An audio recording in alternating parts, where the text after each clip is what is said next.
ఓం నమో వెంకటేశాయ. రాకాశశాంకవదనం రఘువంశదీపం రాజాధిరాజతనయం రమణీయమూర్తిం రాత్రిం చరాంతకమనంతగుణం మనోజ్ఞం శ్రీరామచంద్రమనిశం శరణం భజేహం. చంద్రుని వలె పరిపూర్ణమైనటువంటి ప్రకాశము గలవాడు, రాజాధిరాజు అయినటువంటి దశరథ మహారాజు యొక్క ప్రియపుత్రుడు, అనంత కళ్యాణ గుణములు కలిగినటువంటి శ్రీరామచంద్రునికి నమస్కరిస్తూ, తదభిన్న స్వరూపుడైనటువంటి ఆ శ్రీనివాసుని యొక్క దయా విశేషం చేత సమస్త మానవాళికి ధర్మ తత్పరతను, సకల కార్యసిద్ధిని చేకూర్చాలన్నటువంటి సంకల్పంతో తిరుమల తిరుపతి దేవస్థానం వారు నిర్వహిస్తున్నటువంటి శ్రీమద్ రామాయణం అయోధ్యాకాండ ప్రవచన పారాయణ కార్యక్రమంలో నేటికి మనం 265వ రోజులోకి ప్రవేశించాం. ఈ కార్యక్రమంలో ముందుగా అన్నమాచార్యుల వారి సంకీర్తన అయినటువంటి తిరుమలగిరి రాయ అనేటువంటి సంకీర్తనను శ్రీమతి ఎం కవిత గారు, అన్నమాచార్య ప్రాజెక్టు కళాకారులు, వారి బృందం యొక్క సహకారంతో ఆలపిస్తారు. శ్రవణం చేద్దాం. ఓం నమో వెంకటేశాయ.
ఎంతో చక్కగా శ్రవణం చేశాం.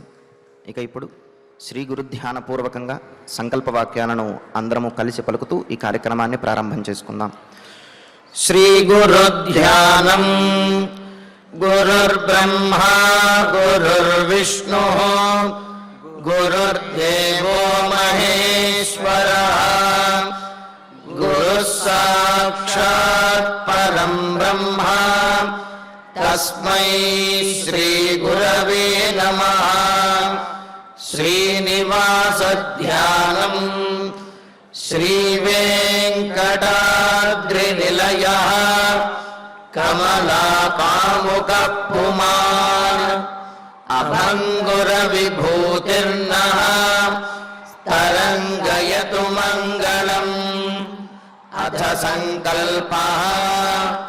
శ్రీమదాదివరాహ క్షేత్రే విరాజమానస్య శ్రీ పద్మావతీ జానేః అఖిలాండకోటి బ్రహ్మాండ నాయకస్య శ్రీరామచంద్ర రూపాంతరస్య భగవతః శ్రీ వెంకటేశ్వర స్వామినః సన్నిధౌ హనుమత్ సీతా లక్ష్మణ భరత శత్రుఘ్న పరివార సమేత శ్రీరామచంద్ర పరబ్రహ్మణః పరిపూర్ణానుగ్రహేణ అస్మిన్ భువనే సమస్తాభివ్యాధీనాం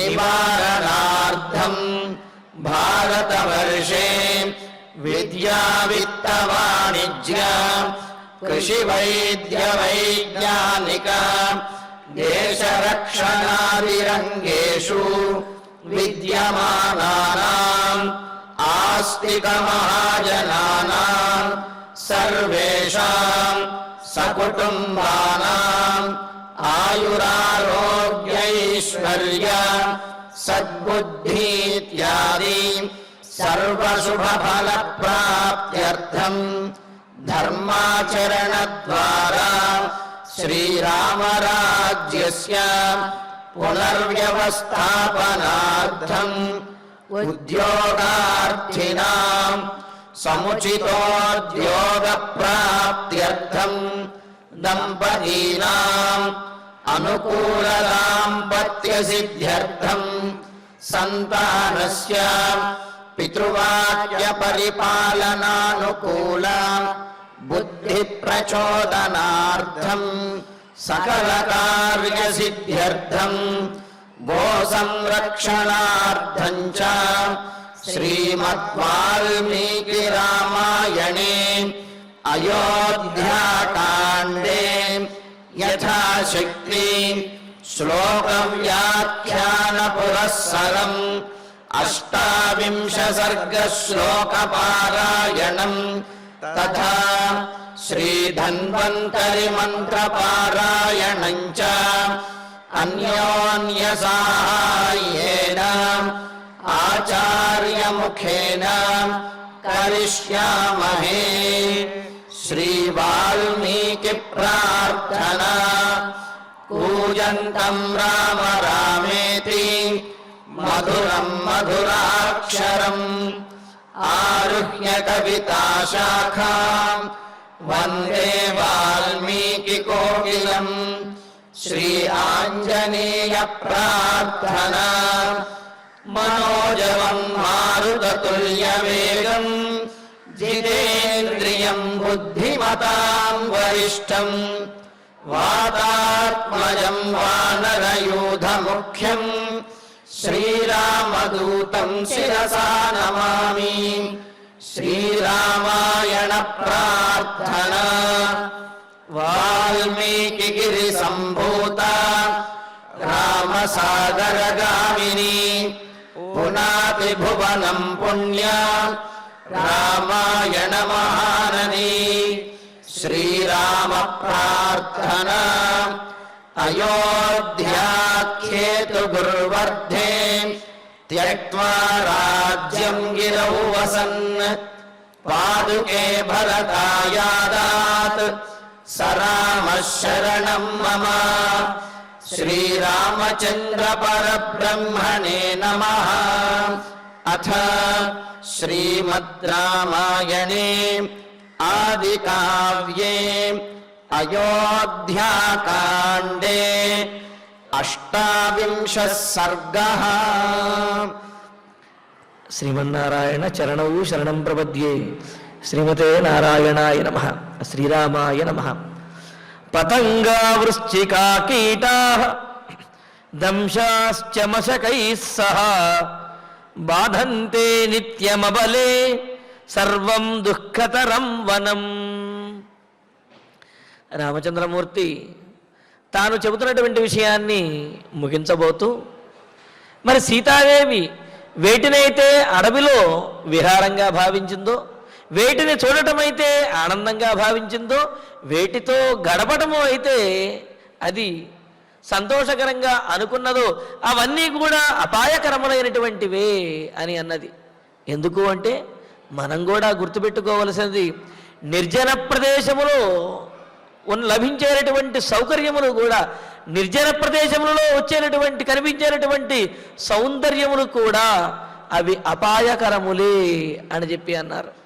ఎందుకు అంటే అక్కడ ఈ దుష్టశక్తుల యొక్క ప్రభావము, అదేవిధంగా ఇతర సరీసృపముల యొక్క ప్రభావం, అంటే పాములు మొదలైనటువంటి వాటి యొక్క ప్రభావం అనేది ఎక్కువగా ఉంటుంది కనుక నిర్జన ప్రదేశంలో ఏదో సాధించాలి, లేకపోతే నిర్జన ప్రదేశంలో బాగా ఆనందించాలి అని అనుకోవటం అది అపాయానికి హేతు అవుతుంది. మరి సీతాదేవి నదులలో స్నానం ఉంటే నదులలో పాములు మొదలైనటువంటివన్నీ కూడా ఉంటాయి, లాగి లోపలికి తీసుకువెళ్ళిపోతాయంటే ఈ విధంగా వివరించాడు కదా. వివరించిన తర్వాత మరి అడవిలో చక్కగా మనిద్దరము కలిసి నడుచుకుంటూ చట్టాబట్టాలు వేసుకుంటూ నడుచుకుంటూ వెళుతూ ఉంటే ఆ సుఖమే వేరు అన్నట్లుగా అలా అడవిలో నడుచుకుంటూ వెళ్ళడం కూడా ఆనందంగా చెప్పింది సీతాదేవి. కానీ దానికి చెబుతున్నాడు ఏమని, అవలే దుర్బలమైనటువంటి దానా, అంతేకాదు నీవు అమాయకంగా ఆలోచిస్తున్నావు, అజ్ఞురాలా అనే అర్థంలో కూడా చెబుతూ, అడవిలో నడవటం అంత తేలిక అనుకుంటున్నావా, సంచరించడం అంత ఆనందం అనుకుంటున్నావా, పతంగాః వృశ్చికాః కీటాః అని చెబుతూ అక్కడ అనేకమైనటువంటి పతంగములు, పతంగములు అంటే పక్షి విశేషము అని చెప్పి పక్షులు అని, అలాగే ఈ మిడతలు ఏవైతే ఉంటాయో వాటిని కూడా పతంగములు అని అంటారు. వాటి యొక్క స్వభావం ఏమిటి అంటే ఎవరైనా రాగానే ఏదైనా అలికిడి అవ్వగానే ఒక్కసారి ఎగిరి మీద పడటం అనేది వాటి యొక్క స్వభావం. మరి అలా మీద పడినప్పుడు అందులోనూ నిర్జన ప్రదేశంలో ఏదైనా వచ్చి మన మీద వాలింది అని అంటే ఒక రకం ఒళ్ళంతా జలధరించి భయం వేస్తుంది కదా. కావున ఆ విధంగా ఉన్నట్టుండి దిగ్భ్రాంతిని కలగజేస్తూ మీద పడేటటువంటి పతంగాః మిడతలు పక్షులు మొదలైనటువంటివన్నీ కూడా ఉంటాయి. అసలు ఈ మిడతలు ఇలాంటి కీటకములకి ఆ జన్మ ఎలా వస్తుంది అనే విషయం చెబుతూ మనకు, తతఃసర్వేషు నిస్తీర్ణః పాపీ తిర్యక్త్వం అశ్రుత కృమి కీట పతంగేషు శ్వాపతే మశకాదిషు అని చెబుతూ, ఈ విధంగా మశకములు అంటే దోమలు కానీ ఈగలు కానీ ఇట్లాగా చిన్న చిన్న క్రిమికీటకాదుల యొక్క జన్మ ఎలా కలుగుతుంది అంటే, సరి అయినటువంటి జన్మ పొంది లేకపోతే మానవ జన్మ పొంది ఆ మానవ జన్మలో అనేకమైనటువంటి పాపాలు గనక చేసినట్లయితే ఆ పాపముల యొక్క ఫలంగా ఇటువంటి మిడతల్లాగాను అలాగే ఈ మశకముల్లాగాను ఇటువంటి జన్మ వస్తుంది అని చెప్పి మనకు మార్కండేయ పురాణంలో తెలియజేశారు. కావున పాపపు జన్మ కలిగినటువంటి ఆ పతంగములు మిడతలు మొదలైనవి ఏవైతే ఉన్నాయో అవి ఎవరైనా రాగానే ఒక్కసారి మీద దాడి చేసినట్లుగా వాలతాయి. వాటిని సుకుమారిమైనటువంటి నీవు తట్టుకోలేవు, భయపడతావు. అంతేకాదు వృశ్చికాః, మరి అనేకమైన సరీసృపాః అంటే నేల మీద పాకేవి అని చెప్పి నిన్న మనకు అనుకున్నాం. మరలా ఈ రోజున వృశ్చికాః అని చెప్పి అంటున్నారు. ఇది కూడా నేల మీద పాకేదే కదా. అంటే దీని యొక్క విశేషం, వృశ్చికాః అంటే తేలు. వీటి యొక్క విశేషం ఏమిటి అంటే అది చూడటానికి చిన్నదిగా ఉంటుంది, కానీ కుట్టింది అంటే చాలా బాధగా ఉంటుంది. ఎంత బాధగా ఉంటుందో ఏముందండి, మంట పుడుతుంది అనిపించవచ్చు, కానీ ఎంత బాధగా ఉంటుందంటే దానికి కూడా మనకు చెబుతారు. ఏదైనా బాగా కాల్చి అట్లగాడ లాంటిది ఏదైనా కాల్చి మన శరీరానికి కనుక అంటిస్తే ఏ విధమైనటువంటి తాపం పుడుతుందో, ఎంత మంట కలుగుతుందో అంత మంట ఈ తేలు కుట్టడం ద్వారా వస్తుంది అన్నారు. అందుకనే చూడండి, ఏదైనా దెబ్బ తగిలితే దెబ్బ తగిలిందేనో లేకపోతే నొప్పి పుట్టిందని అంటారు, కానీ ఈ తేలు ఇలాంటివి కుట్టినప్పుడు మంట పుట్టింది అంటారు. మంట పుట్టింది అంటే ఉద్దేశం ఏమిటి అంటే, అగ్నిలో దహించి వేస్తే కాలుతూ ఉంటే, శరీరం కాలుతూ ఉంటే ఎంతటి బాధ కలుగుతుందో అంతటి బాధ ఈ వృశ్చికములు అంటే ఈ తేలు మొదలైనటువంటి కుట్టినప్పుడు కలుగుతుంది అని దీని లక్షణం కూడా చెబుతారు. దహత్యగ్ని రివాదౌచ భినత్తి ఊర్ధ్వమాసుచ వృశ్చికశ్చ విషం యాతి పశ్చాద్దంశోవతిష్టతి తిష్టతే అని చెబుతూ, మొదట ఆ వృశ్చికం కుట్టిన వెంటనే ఒక్కసారి అగ్నితోటి కాల్చినంత అంత బాధ కలుగుతుంది.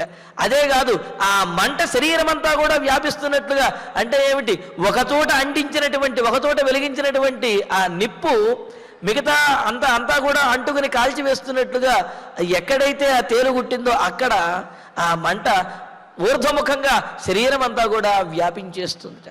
అంటే ఏమిటి, శరీరం అంతా దహించుకుపోయినంత బాధ కలుగుతుంది, జీవించి ఉండంగానే కాల్చుతున్నంతటి బాధ కలుగుతుంది, అంతటి బాధను కలిగిస్తుంది. అందుకనే ఇక్కడ ప్రత్యేకంగా వృశ్చికాహ అని చెప్పి అన్నారు. మరి అటువంటివి ఆ వృశ్చికములు అడవిలో కోకొల్లలుగా ఎక్కడ పడితే అక్కడ ఉంటూ ఉంటాయి. అడుగు వేస్తే చాలు అవి వచ్చి కుట్టాయంటే గనక శరీరం అంతా కూడా దహించుకుపోయేంతటి బాధ కలుగుతుంది అని అన్నారు. వృశ్చికాహ కీటాహ, అదేవిధంగా పురుగులు, అనేకమైన పురుగులకి ఏం కొద ఉండదు కదా. ఎందుకు అంటే సరి అయినటువంటి సూర్యరశ్మి ప్రసరించదు అక్కడ. అదేవిధంగా అనేకమైనటువంటి పండిపోయినటువంటి చెట్లు, ఆకులు మొదలైనవన్నీ కూడా ఉండడంతో అనేకమైన క్రిమికీటకములు అక్కడ ఉంటాయి.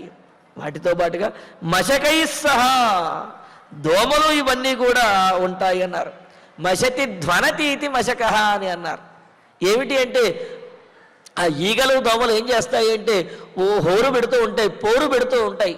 ఆ చెవి చుట్టూ చేరి అవి గొడవ చేస్తూ ఉంటే దానిని తట్టుకోవటం అనేది చాలా కష్టము.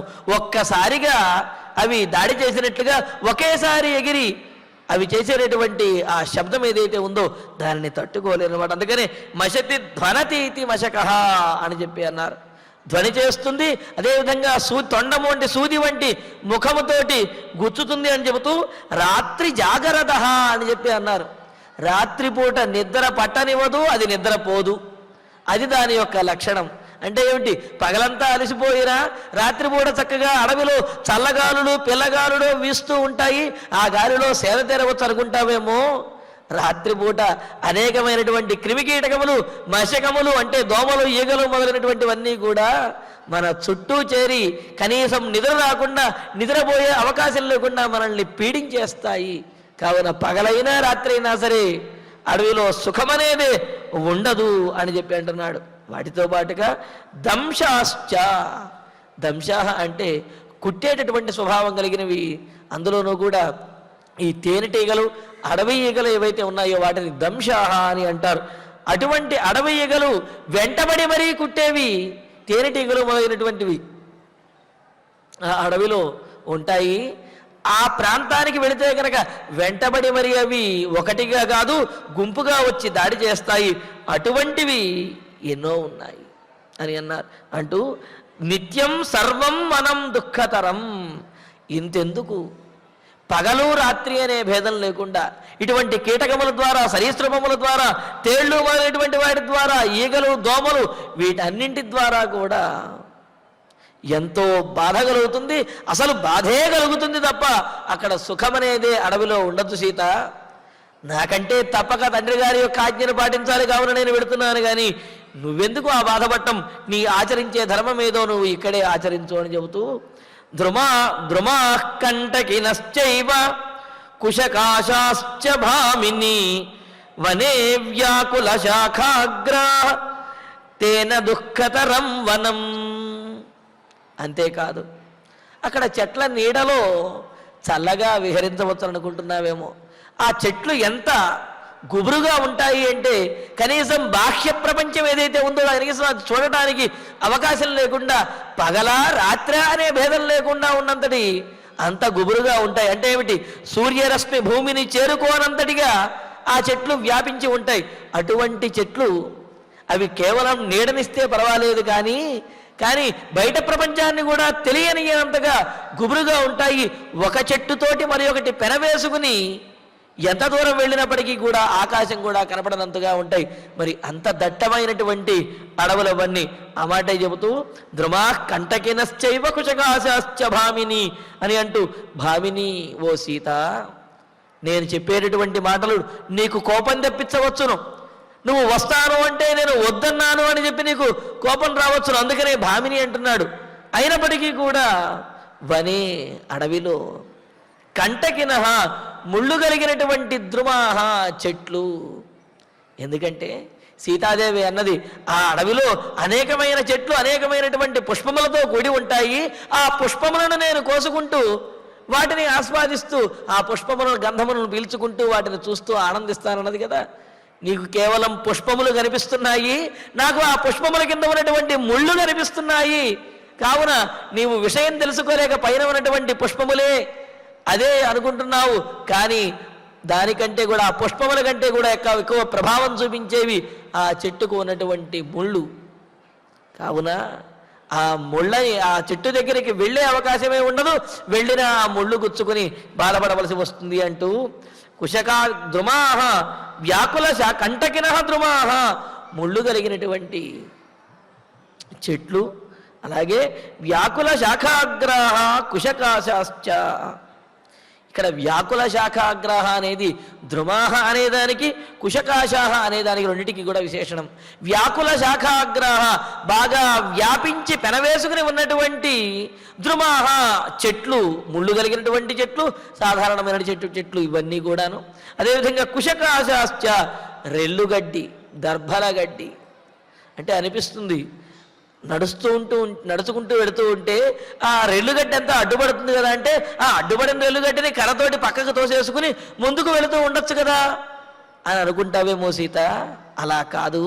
ఆ రెల్లుగడ్డి ఒకదానితో ఒకటి అవి పెనవేసుకుని ఏదో పురిపెట్టి ముడిగట్టినట్టుగా ఆ విధంగా ఉంటాయి. కావున వ్యాకుల శాఖాగ్రహ పరస్పరము ముడివేసుకుని వ్యాకులత చెంది కలిసిపోయి ఉన్నటువంటివైన కుశకాశాహ, ఆ క్రింద ఉండేటటువంటి ఈ దర్భలు రెల్లుగడ్డి ఏవైతే ఉన్నాయో ఇవన్నీ కూడా కనీసం తొలగించుకుని మార్గం చేసుకుని ముందుకు వెళ్ళడానికి లేదు.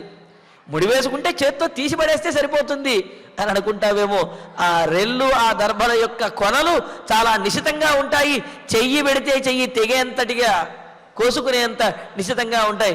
కావున పైన చెట్లేమో ఆ కొమ్మలన్నీ కూడా కలిసిపోయి బాహ్య ప్రపంచం తెలియకుండా సూర్యరశ్మి పడకుండా ఆ విధంగా కప్పేసి ఉంటాయి. కింద ఉన్నటువంటి ఈ గడ్డి రెల్లు అలాగే ఈ దర్భలు ఏవైతే ఉన్నాయో ఇవన్నీ కూడా ఒకదానితో ఒకటి పెనవేసుకుని కనీసం తొలగించుకుని ముందుకు వెళ్ళడానికి మార్గం చేసుకోవడానికి కూడా అవకాశం లేకుండా ఉంటాయి. మధ్యలో ఇరుక్కుపోయిన విధంగా ఉంటుందన్నమాట మన పరిస్థితి.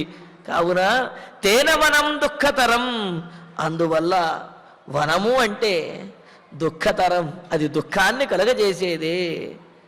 కాబట్టి అక్కడేదో సుఖం ఉంటుంది విహరించవచ్చును అనుకుంటున్నావేమో, అది పొరపాటే అంటూ కాయక్లేశాశ్చ బహవః భయాని వివిధాని చ అరణ్యవాసే వసతః దుఃఖమేవ తతో వనం.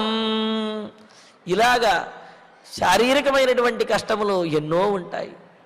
మానసికంగా మనస్సుని దిటవు చేసుకుని ఉండాలి. ఆ కనిపించేటటువంటి ఆపదలు వాటిని కూడా ఎదుర్కోగలిగినటువంటి మానసికమైనటువంటి స్థితి ఉండాలి. అబలమైనటువంటి దుర్బలురాలమైనటువంటి సుకుమారమైనటువంటి ఇటువంటి కష్టములేమీ ఎరుగనటువంటి నీకు అది చాలా ఇబ్బందికరం. అంతేకాదు శారీరకమైనటువంటి కష్టములు నడుస్తూ ఉంటే అవి ఆ అడవిలో రాళ్ళు మొదలైనటువంటి వాటి ద్వారా, రెల్లు మొదలైనటువంటి ముళ్ళ చెట్ల ద్వారాను, దర్భలు మొదలైనటువంటి కొనదైనటువంటి ఆకుల ద్వారా కూడా శరీరం అంతా కూడా రక్తసిక్తమయ్యే పరిస్థితి వస్తుందన్నమాట. కావున ఆ విధంగా శారీరక కష్టాలు అనేకమైనవి మనం అనుభవించవలసి వస్తుంది. అరణ్యవాసే, అరణ్యవాసములో ఆ వనంలో వసతః బహవః కాయక్లేశాః, నివసించబోయేటటువంటి వారికి, నివసించే వారికి బహవః, ఇన్నని చెప్పలేను, ఇన్నని లెక్క పెట్టడానికి లేదు, ఎన్నో రకంగా ఎన్నో విధాలుగా కాయక్లేశాః శారీరకమైనటువంటి కష్టములు అక్కడ వస్తాయి. అలాగే మనము కూడా ఆ కష్టములన్నీ పడిపోయి సుఖవంతమైనటువంటి ప్రదేశం రాగానే సేద తీరడానికి వీల్లేదు. మనం పాటించవలసినటువంటి నియమములు, వ్రతోపవాస నియమములు ఏవైతే ఉన్నాయో ఆ వ్రతోపవాస నియమములతోటి మనం కూడా మన శరీరాన్ని కష్టపెట్టవలసి వస్తుంది. ఒకటి, అడవిలో ఉన్నటువంటి పరిస్థితుల వల్ల శరీరం కష్టపడుతుంది. రెండవది, మనం పాటించవలసినటువంటి నియమముల ద్వారా శరీరం కష్టపడుతుంది.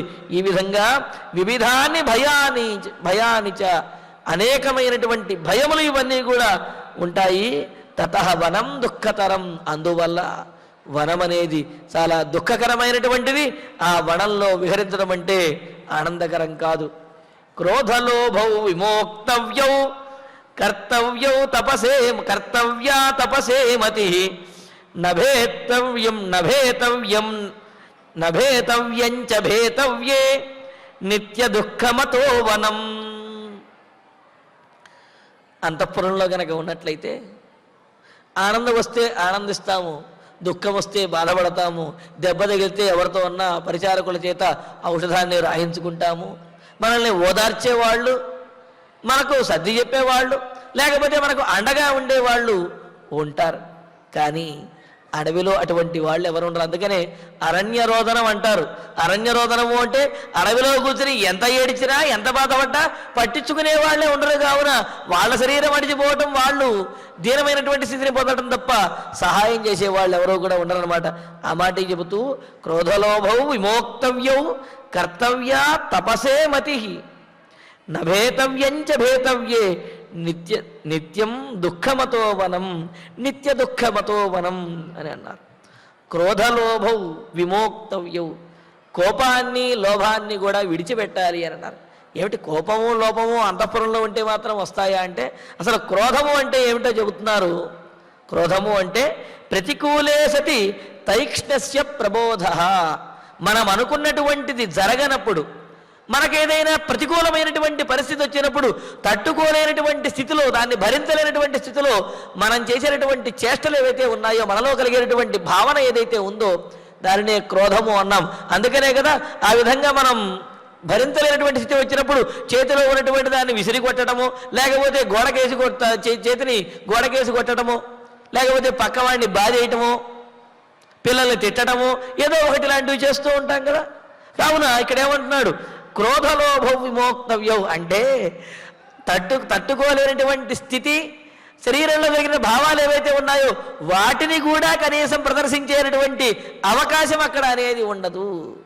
కనీసం భావములను పూర్తిగా పూర్తిగా అనుభవించేటటువంటి అవకాశం కూడా ఉండదు. ఎందుకంటే ఒకసారి కాదు కదా, అనేకమైన కష్టములు ఒకదాని తర్వాత ఒకటి వస్తూ ఉంటే ఆ కష్టములే అలవాటుపడతాయి తప్ప ఆ కష్టం వల్ల వచ్చే భావం కానీ, లేకపోతే దానివల్ల వచ్చే బాధను కానీ పూర్తిగా అనుభవించే స్థితి కూడా ఉండదన్నమాట. అందుకనే ప్రతికూలమైనటువంటి పరిస్థితిలో కూడా ఖచ్చితంగా క్రోధం వచ్చేటటువంటి పరిస్థితిలో కూడా క్రోధం తెచ్చుకోలేనటువంటి, క్రోధం కలగినటువంటి పరిస్థితి వస్తుంది.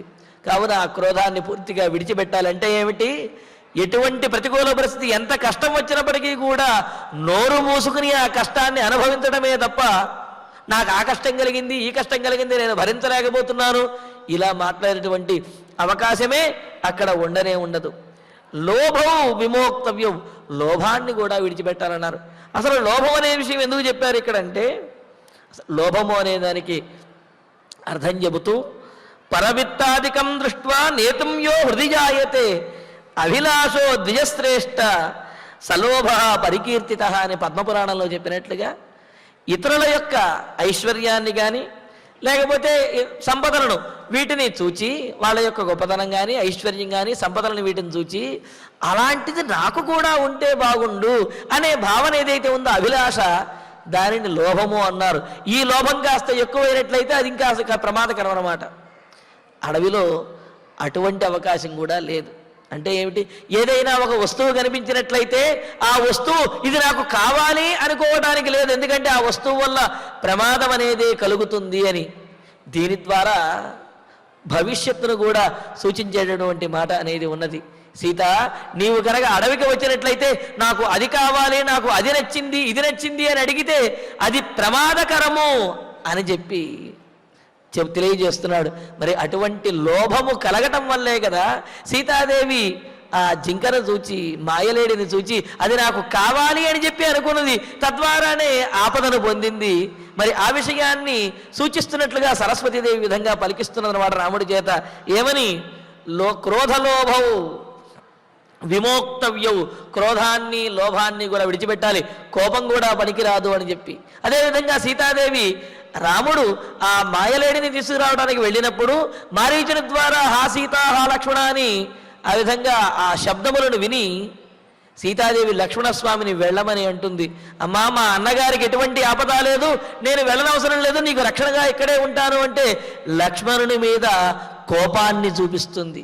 ఆ సందర్భంలో ఆ మాటను సుందరకాండలో కూడా ఒక సందర్భంలో అంటుంది, నేను ఈ విధంగా ఆ కోపాన్ని చూపించబట్టే ఇటువంటి స్థితి నాకు కలిగింది అని చెప్పి.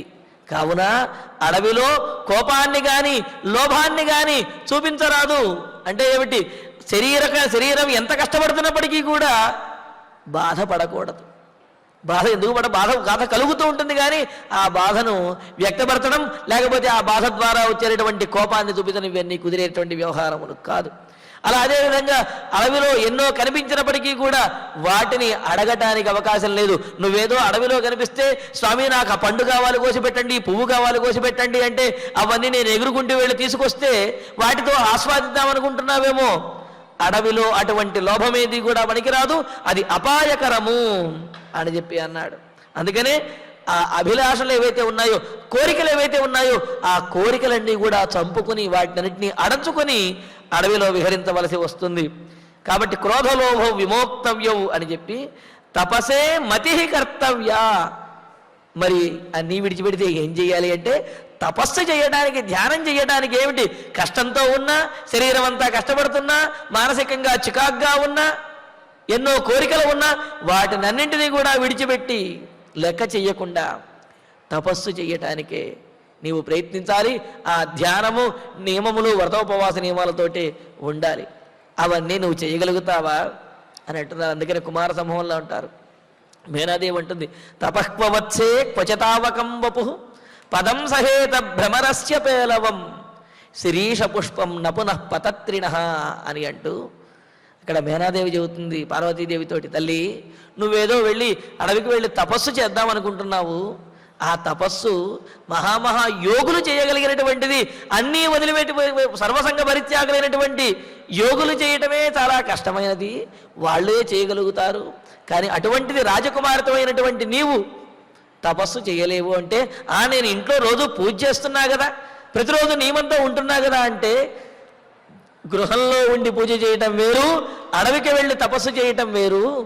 ఎలాగా అంటే పదం సహేత భ్రమరస్య పేలవంని, సున్నితమైనటువంటి పుష్పం మీద ఏ తుమ్మెదో ఏ సీతాకోకచిలకో ఇవి వాలితే కనుక ఆ పుష్పం తట్టుకోగలుగుతుంది కానీ భరించగలుగుతుంది. కానీ ఒక గద్ద వచ్చి పువ్వు మీద వాలిందనుకోండి, ఆ పువ్వు తట్టుకోగలుగుతుందా, భరించగలుగుతుందా? చిన్నమైపోతుంది కదా.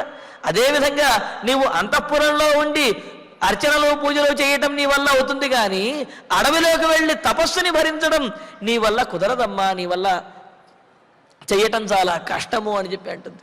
అదేవిధంగా ఇక్కడ రామచంద్రమూర్తి కూడా అంటున్నాడు, నీవు అయోధ్యానగరంలో ఉండి ధర్మాన్ని పరిపూర్ణంగా పాటించగలుగుతావు, కానీ అడవికి వెళ్ళి అడవిలో నీవు ధ్యానాదులతోటి వ్రతోపవాస నియమములతోటి ఆ శారీరకమైనటువంటి కష్టములన్నీ కూడా భరించి నీవు ఆ నియమములను తపస్సును చెయ్యలేవు సీత అని చెబుతూ, తపసే మతి కర్తవ్య, కానీ నీవు చెయ్యలేనటువంటి తపస్సు ఎందే బుద్ధిని ఏకాగ్ర బుద్ధితోటి దాని ఎందే బుద్ధిని కలిగి ఉండాలి. దానినే చింతిస్తూ దాని గురించి ఆలోచించాలి తప్ప ఇతరములైనటువంటి ఈ ముద్దు ముచ్చట్లు ఏవైతే ఉంటాయో విహరించడాలు, వీటినవన్నీ కూడా ఏవి కుదిరే వ్యవహారము కాదు అని అంటూ, తపసే మతి కర్తవ్య భేతవ్యే చ నభేతవ్యం. వేటిని చూస్తే ఒళ్ళు జలధరిస్తుందో, వేటిని చూస్తే గుండె గుబేలమంటుందో, వేటిని చూస్తే భయం కలుగుతుందో అటువంటి వాటిని చూచి కూడా భయపడకుండా ఉండాలి. ఇది కుదిరేటువంటి వ్యవహారమేనా? ఒక పాము దూరంగా ఉంటేనే చూచి భయపడేటువంటి స్థితిలో ఉంటే, ఆ పాము కాలు మీద నుంచి పాకుతూ వెళుతున్నప్పటికి కూడా కదలకుండా నుంచోవాలి అంటే ఎంతటి మానసికమైనటువంటి ధైర్యం కావాలి. అలా భయపడకుండా ఉండగలుగుతామా? అలా భయపడితే దానివల్ల మరింత ప్రమాదం. అందుకని ఏమంటున్నాడు, భేతవ్యేచ, ఖచ్చితంగా భయమును కలిగించేటటువంటి స్థితిలో కూడా, భయమును కలిగించే ప్రదేశంలో కూడా, భయమును కలిగించే జంతువులు మన మీద దాడి చేస్తున్నప్పటికీ, మనకు సమీపించినప్పటికీ కూడా నభేతవ్యం, భయపడకుండా నిశ్చలంగా ఉండగలగాలి, ఎదుర్కొనగలగాలి. కావున అతః వనం దుఃఖతరం, కావున ఈ వనంలో ఉండటము అంటే అది చాలా దుఃఖహేతువు, దాన్ని నీవు భరించలేవు అన్నాడు. అంతే కదా, ఇంతకుముందు మనం చెప్పుకున్నట్లుగా పుష్పం మీద తుమ్మిద వారితే భరించగలుగుతుంది కానీ గద్ద వారితే భరించలేదు కదా. అలాగే ఈమె అంతఃపురంలో ఉండి అన్ని నియమాలు పాటించగలుగుతుంది కానీ, ధర్మములు పాటించగలుగుతావు కానీ అడవిలోకి వచ్చి ఇవన్నీ చేయలేవు సీత అని అంటూ, తదలంతే వనం గత్వా క్షమం నహి వనం తవ విమృశన్నిహ పశ్యామి బహుదోషతరం వనం. కావున సీత ఇంకా ముగిస్తున్నాడు తాను చెప్పదలుచుకున్న విషయాన్ని. కావున సీత, తదలం, నీ ఆలోచన ఏదైతే ఉన్నదో, నీ ఉత్సాహం ఏదైతే ఉందో, నీ మొండితనం ఏదైతే ఉన్నదో, తదలం, ఇంకా తగ్గించుకో, ఇంకా నువ్వు విరమించుకో. ఎందుకు విరమించుకోవాలి అంటే, నేను ఆలోచించి చెబుతున్నాను, భవిష్యత్తుని దృష్టిలో పెట్టుకుని చెబుతున్నాను. భవిష్యత్తులో నువ్వు అడవి వనవాసానికి వచ్చినట్లయితే ఎన్ని కష్టాలు పడవలసి వస్తుందో, కావున ఆ కష్టములన్నింటినీ కూడా దృష్టిలో పెట్టుకుని చెబుతూ ఉన్నాను. ఎందుకంటే అడవిలో ఎన్ని కష్టములు ఉంటాయో నాకు తెలుసు అని అంటూ, అందువలన తే వనం అలం, నువ్వు వనం కోసం వనవాసానికి ఏదైతే బయలుదేరుతున్నావో తద అలం, ఇంకా చాలు, ఇంకా విరమించుకో. అంటే నువ్వు అడవికి రావద్దు అని. తవ వనం నక్షమం, ఎందుకు అంటే నీకు వనం అనేది భరించదగినటువంటిది కాదు, నీవు వనంలో సమర్థవంతంగా నీవు ఉండలేవు. ఎందుకు అంటే నీవు రాజకుమారివి, సుకుమారివి, నీవు అక్కడ ఉండలేవు. ఇహ విమృశన్ వనం బహుదోషం పశ్యామి, నేను ఇక్కడ ఉండే ఎంతో ఆలోచిస్తూ నిన్ను విడిచి నేను కూడా ఉండలేను, నన్ను విడిచి నీవు కూడా అయోధ్య నగరంలో ఉండలేవు. ఈ విషయాలన్నీ కూడా నాకు తెలుసు. ఎందుకు అంటే నిన్ను విడిచి నేను ఉండలేను. అది ఆ విషయంలో చెప్పింది కదా సీతాదేవి, ఏమని, మరణమే శరణము అని చెప్పి కూడా అన్నది కదా. కావున నన్ను విడిచిపెట్టడం దాదాపు ప్రాణములు విడిచినంత కష్టంగా ఉండవచ్చును, కానీ అడవికి వచ్చావంటే ఇంతకంటే ఎక్కువ కష్టపడవలసి వస్తుంది. అదేవిధంగా నిన్ను విడిచి వెళ్ళడం నాకు కష్టమే, అయినప్పటికీ కూడా నాకు కష్టం కదా అని చెప్పి నా కష్టాన్ని నీకు కూడా ఆపాదించి నిన్ను కష్టపెట్టడం నాకు ఇష్టం లేదు. కావున నేను కష్టపడి అయినా, నేను మానసికంగా బాధపడుతూ అయినా సరే నిన్ను విడిచి వెళ్ళడానికి నేను సిద్ధము. అదేవిధంగా నీవు కూడా నన్ను విడిచి ఉండడం కష్టమైనప్పటికీ కూడా నా మాట విని ఇక్కడే అయోధ్యానగరంలోనే ఉండి ధర్మాన్ని పాటించు. వనంతే నక్షమం, వనానికి నీవు రావటం చాలా కష్టకరము, నువ్వు వనాన్ని భరించలేవు. విమర్శన్ వనం బహుదోషం పశ్యామి, ఇదంతా నేను అనాలోచితంగా మాట్లాడుతున్నటువంటి మాటలు కాదు, పూర్తిగా ఆలోచించి చెబుతున్నటువంటి మాటలు. కావున నా మాటలు ఆలకించి నీవు ఈ అయోధ్యానగరంలోనే ఉండు సీత అని అంటూ, వనంతు నేతుం న కృతామతిస్తదా బభూవ రామేణ యదా మహాత్మనా నతస్య సీతా వచనం చకార తతో బ్రవీత్ రామమిదం సుదుఃఖిత. ఈ విధంగా రామచంద్రమూర్తి తన అభిప్రాయాన్ని నిశ్చయంగా ఇలా చెబుతూ, నీవు ఇక్కడే ఉండు, నేను అన్నీ ఆలోచించి మాట్లాడుతున్నాను అని చెప్పి అనేటప్పటికీ సీతాదేవికి చాలా దుఃఖం కలిగింది. ఎందుకు అంటే తన మాట రామచంద్రమూర్తి నెరవేర్చుతాడో లేదో అని చెప్పి ఇప్పటికీ నమ్మకం కుదరటం లేదు. దాదాపు రామచంద్రమూర్తి నెరవేర్చడు అనే ఆలోచనే కలుగుతున్నది, కానీ ఆ ఆలోచన తట్టుకోలేకపోతున్నది, భరించలేకపోతున్నది. కావున రాముడు నిరాకరించడంతో, అంటే వనవాసానికి రావడానికి సీతాదేవిని రాముడు నిరాకరించడంతో, మహాత్మనా రామేణ యదా వనం నేతుం మతి నకృత, మహాత్ముడైనటువంటి రాముడి చేత, పైగా రాముడు మహాత్ముడని ఇక్కడ చెప్పడంలో ఉద్దేశం ఏమిటి అంటే గొప్పదైనటువంటి ఆత్మ బుద్ధి కలిగినటువంటి వాడు, గొప్పదైనటువంటి ఆలోచన కలిగిన వాడు, గొప్పదైనటువంటి ధర్మం కలిగినటువంటి వాడు, ఇవన్నీ తెలిసినటువంటి వాడు. కావున మహాత్ముడైనటువంటి రామచంద్రమూర్తి అందులోనూ మహాత్మ శబ్దానికి గొప్పదైనటువంటి నిశ్చయం కలిగినటువంటి వాడు అనే అర్థం కూడా చెబుతారంటే పట్టిన పట్టు విడువనటువంటి వాడు అని చెప్పి. అయితే రాముని కంటే కూడా సీతాదేవి మరింత మహాత్మురాలు. అందుకని రాముడు మహాత్ముడు అయితే ఆయనను మించి ఆయన్ని కూడా ఒప్పించేటటువంటి స్థితికి తీసుకువస్తుందన్నమాట. అందుకని ఇక్కడ మహాత్ముడైనటువంటి గొప్ప నిశ్చయము, బుద్ధి, ఆలోచన, ధర్మము ఇవన్నీ కలిగిన వాడైన రాముని చేత యదా వనం నేతుం మతిహీన కృత, ఎప్పుడైతే సీతాదేవిని తీసుకువెళ్ళడానికి రాముని యొక్క మతి ఆలోచన అనేది కలుగలేదో, రాముడు ఒప్పుకోలేదో, నా బభూవ, ఆయనకు అటువంటి అనుకూలమైనటువంటి ఆలోచన కలగలేదో, తదా అప్పుడు సీతాదేవి కన్నీరు మున్నీరుగా, అంటే కళ్ళ నిండా కూడా నీటితోటి ఉన్నది అప్పటికే. ఎందుకంటే రాముడు తన మాట వింటాడో వినడో అని చెప్పి బాధపడుతూ ఉన్నది. అయినప్పటికీ కూడా ఒప్పించి రావాలని ప్రయత్నిస్తూ ఉన్నది. తస్య తద్వచనం నచకార, రాముని యొక్క మాటను ఆమె కూడా అంగీకరించడం లేదన్నమాట. ఇక్కడ సీత తస్య తద్వచనం నచకార, రాముని యొక్క మాటలను అంగీకరించడానికి ఆమె యొక్క మనస్సు ఏమాత్రము కూడా అంగీకరించలేదు. తతః సుదుఃఖిత రామం ఇదం అబ్రవీత్, రామచంద్ర, నువ్వు నాకు కలిగేటటువంటి శారీరకమైనటువంటి కష్టములను మాత్రమే ఆలోచిస్తున్నావు, కానీ నా యొక్క భావన, నా మనస్సును నీవు అర్థం చేసుకోలేకపోతున్నావయ్యా. నా మీద ఉన్నటువంటి ప్రేమతోటి నీవు నాకే విరోధంగా, నాకే అపాయకరంగా నువ్వు మాట్లాడుతున్నావు అని అన్నట్లుగా, నాకే ద్రోహం చేస్తున్నావు అన్నట్లుగా సీతాదేవి రాముడు చెప్పినటువంటి మాటను ససేమిరా ఏమాత్రము కూడా వీరులేదు అంటూ తస్య తద్వచనం నచకార, రాముని యొక్క ఆ మాటలను ఏమాత్రము కూడా అంగీకరించలేదు. ఏ ఒక్క మాటని అంగీకరించలేదన్నమాట. ఎన్నో చెప్పాడు కదా, నదుల గురించి, సరీసృపాల గురించి, వాతావరణ పరిస్థితుల గురించి, అదేవిధంగా వర్షములు, వాయుపీడనం మొదలైనటువంటి వాటి గురించి, విపరీతమైన గాలులు, వీటి గురించి చెప్పాడు కదా. వేటిని కూడా తాను లెక్క చేయదలుచుకోలేదు. ఇవేవి కూడా వనానికి రావడానికి నిర్బంధములు కావు అని ఆమె దృఢంగా నిశ్చయించుకున్నదై రాముని యొక్క మాటను ఏమాత్రము అంగీకరించకుండా తాను ఇంకా రాముణ్ణి ఒప్పించడానికి ఏం చెప్పాలో అవన్నీ కూడా చెప్పటం ప్రారంభిస్తూ ఉన్నది. మరి సీతాదేవి చెప్పేటటువంటి మొదట్లో అడిగింది, తర్వాత చెప్పింది, ఇక ఇప్పుడు ఆజ్ఞాపించినట్లుగాను రాముణ్ణి రెచ్చగొట్టే విధంగాను రాముడు ఒప్పుకోక తప్పదు అనే విధంగా సీతాదేవి మాట్లాడుతూ ఉన్నది. ఆ మాటల్లోని విశేషాలని మనం తరువాతి ప్రవచనంలో తెలుసుకుందాము. వనంతు నేతం న కృతామతిస్తదా బభూవ రామేణ యదా మహాత్మనా న తస్య సీతా వచనం చకార తతో బ్రవీత్ రామమిదం సుదుఃఖిత. ఈ విధంగా 28వ సర్గ పూర్తయినది.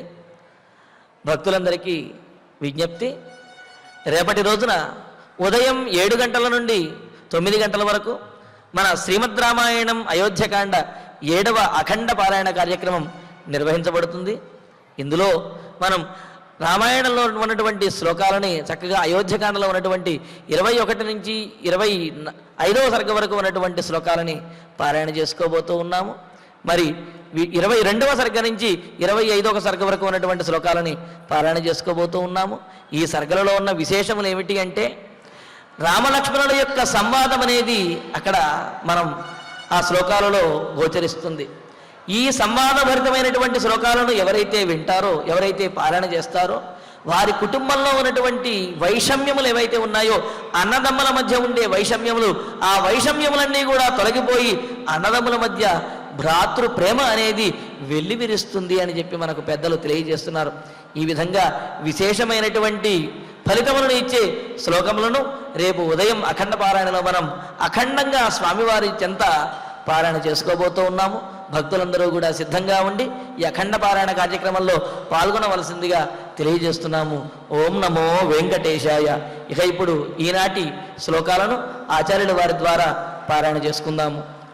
పతంగాః పతంగాః వృశ్చికాః కీటాః వృశ్చికాః కీటాః దంశ దంశాశ్చ దంశాశ్చ మశకైః సహ మశకైః సహ బాధంతే బాధంతే నిత్యమబలే నిత్యమబలే సర్వం సర్వం దుఃఖమతో వనం దుఃఖమతో వనం ద్రుమాః ద్రుమాః కంటకినశ్చైవ కంటకినశ్చైవ కుశకాశాశ్చ కుశకాశాశ్చ భామిని భామిని వనే వనే వ్యాకులశాఖాగ్రాః వ్యాకులశాఖాగ్రాః తేన తేన దుఃఖతరం వనం దుఃఖతరం వనం కాయక్లేశాశ్చ కాయక్లేశాశ్చ బహవః బహవః భయాని భయాని వివిధాని చ వివిధాని చ అరణ్యవాసే అరణ్యవాసే వసతః వసతః దుఃఖమేవ దుఃఖమేవ తతో వనం తతో వనం క్రోధలోభౌ క్రోధలోభౌ విమోక్తవ్యౌ విమోక్తవ్యౌ కర్తవ్యా కర్తవ్యా తపసే మతిః తపసే మతిః లభేతవ్యం చ భేతవ్యం చ భేతవ్యే భేతవ్యే నిత్యం నిత్యం దుఃఖమతో వనం దుఃఖమతో వనం తదలం తే తదలం తే వనం గత్వా వనం గత్వా క్షమం క్షమం నహి వనం తవ నహి వనం తవ విమృశన్నిహ విమృశన్నిహ పశ్యామి పశ్యామి బహుదోషతరం బహుదోషతరం వనం వనం వనం తు నేతుం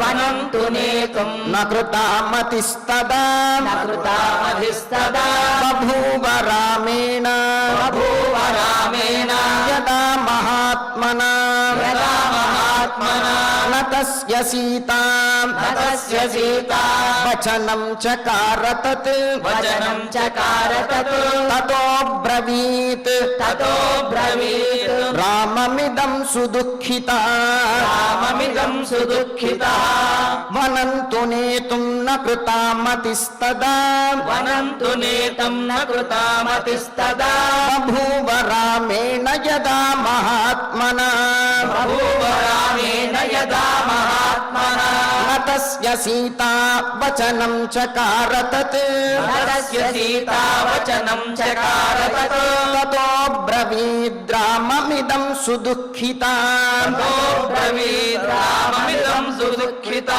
యార్షే ఇత్యార్షే శ్రీమద్రామాయణే శ్రీమద్రామాయణే ఆదికావ్యే ఆదికావ్యే అయోధ్యాకాండే అయోధ్యాకాండే అష్టావింశః సర్గః అష్టావింశః సర్గః రేపు జరగబోయేటటువంటి ఈ అఖండ పారాయణలో అయోధ్యాకాండలోని 22వ సర్గ నుంచి 25వ సర్గ వరకు మనం పారాయణ చేసుకోబోతూ ఉన్నాం.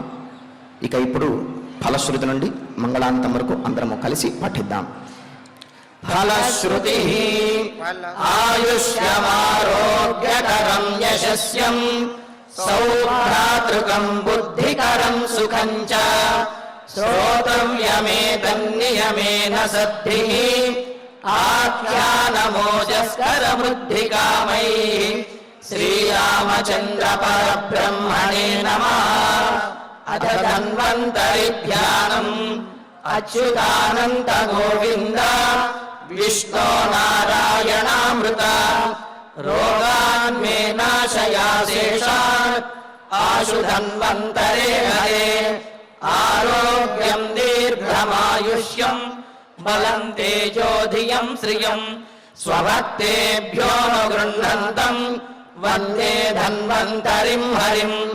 ధన్వంతరేరిమం శ్లోకం భక్త్యా నిత్యం పఠంతి యే అనారోగ్యం న తేషాం స్యాత్ సుఖం జీవంతి చే చిరం. ఓం నమో భగవతే వాసుదేవాయ ధన్వంతరయే అమృత కలశహస్తాయ వజ్రజలౌకహస్తాయ సర్వామయ వినాశనాయ త్రైలోక్యనాథాయ మహావిష్ణవే స్వాహా. ఓం వాసుదేవాయ విద్మహే సుధాస్తాయ ధీమహి తన్నో ధన్వంతరి ప్రచోదయాత్. అథ నవగ్రహ ప్రార్థన. ఆరోగ్యం పద్మబంధుర్వితరతు నితరాం సంపదం శీతరశ్మిః. భూలాభం భూమిపుత్రః సకల గుణయుతాం వాగ్విభూతిం చ సౌమ్య. సౌభాగ్యం దేవమంత్రి రిపుభయశమనం భార్గవః. శౌర్యమార్గిః దీర్ఘాయుః సైంహికేయః. విపులతరయశః కేతుః ఆచంద్రతారం. అరిష్టాని ప్రణశ్యంతు దురితాని భయాని చ. శాంతిరస్తు శుభం మేస్తు గ్రహాః కుర్వంతు మంగళం. అథ క్షమా ప్రార్థనా. యదక్షరపదభ్రష్టం మాత్రాహీనం చ యద్భవేత్ తత్సర్వం క్షమ్యతాం దేవా నారాయణ నమోస్తుతే. అథ భగవత్సమర్పణం. కాయేన వాచా మనసేంద్రియైర్వా బుద్ధ్యాత్మనా వా ప్రకృతే స్వభావాత్ కరోమి యద్యత్ సకలం పరస్మై నారాయణాయేతి సమర్పయామి. అథ మంగళం శ్రియః కాంతాయ కళ్యాణ నిధయే నిధయేర్ధినాం. శ్రీ వెంకట నివాసాయ శ్రీనివాసాయ మంగళం.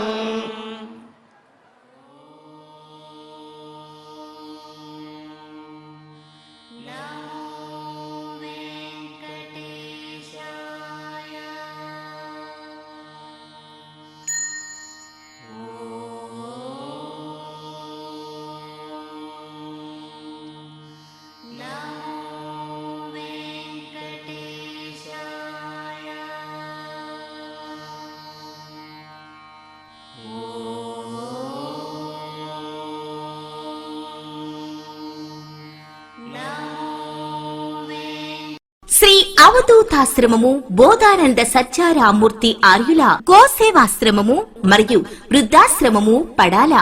ఆశ్రమములో గోసేవ గోవుల దానము స్వీకరించుట. మీ నవగ్రహ దోషములు పోవుటకు గోపూజ చేయబడును. మూలికా వైద్యము గోపంచగవ్య వైద్యము చేయబడును. యంత్రములు తావీదులు ఇవ్వబడును. శాంతి హోమములు చేయబడును. మీ ఆత్మీయుల పుట్టినరోజు పెళ్లి రోజు మరియు వర్ధంతి వంటి ముఖ్యమైన దినములలో గోసేవ లేదా అన్నదానం చేయదలిచిన వారు సంప్రదించండి. మా వృద్ధాశ్రమంలో ఖాళీలు కలవు. చేరదలిచిన వారు సంప్రదించండి.